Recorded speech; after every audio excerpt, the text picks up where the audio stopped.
بسم اللہ الرحمن الرحیم۔ السلام علیکم۔ نماز نبوی میں ویڈیو نمبر 24 کے ساتھ آپ دوستوں کی خدمت میں حاضر ہیں۔ دوستو، آج بہت ہی دو اہم مسئلے، ایک جو مسئلہ ہے حائضہ کے لیے نماز اور روزے کی ممانعت، اور دوسرا مسئلہ جو ہے استحاضہ کا مسئلہ ہے کہ استحاضہ کیا ہے اور اس میں نماز اور روزے کے بارے میں آپ صلی اللہ علیہ وسلم نے کیا ارشاد فرمایا ہے، صحیح حدیث کی روشنی میں آپ دوستوں کے ساتھ شیئر کریں گے۔ تو سب سے پہلی حدیث جو ہے وہ صحیح بخاری شریف کی ہے۔ رسول اللہ صلی اللہ علیہ وسلم نے ارشاد فرمایا، جب عورت حیض سے ہوتی ہے تو نماز پڑھتی ہے نہ روزہ رکھتی ہے۔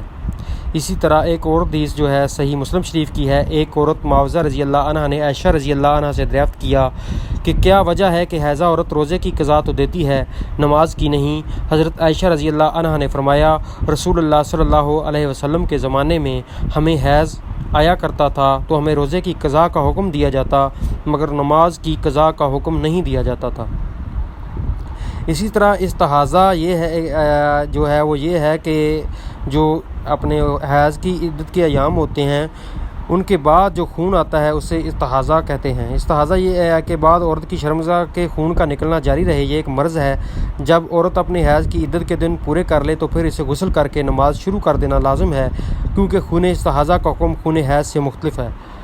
صحیح بخاری شریف کی روایت ہے، حضرت عائشہ رضی اللہ عنہ سے روایت ہے کہ فاطمہ بنت ابو جبیش رضی اللہ عنہ رسول اللہ صلی اللہ علیہ وسلم کی خدمت میں آئیں اور عرض کیا کہ اے اللہ کے رسول، مجھے خون استحاضہ آتا ہے اور میں بوجہ خون استحاضہ پاک نہیں ہوتی، کیا میں نماز چھوڑ دوں؟ آپ صلی اللہ علیہ وسلم نے فرمایا، نہیں، خون استحاضہ ایک اندرونی ربض سے بہتا ہے اور یہ خون حیض نہیں ہے۔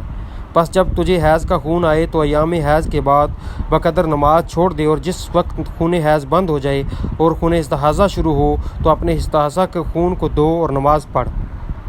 حاصل کلام یہ کہ مستحاضہ پاک عورت کی طرح ہے، ایام حیض کے بعد غسل کر کے نماز شروع کر دے۔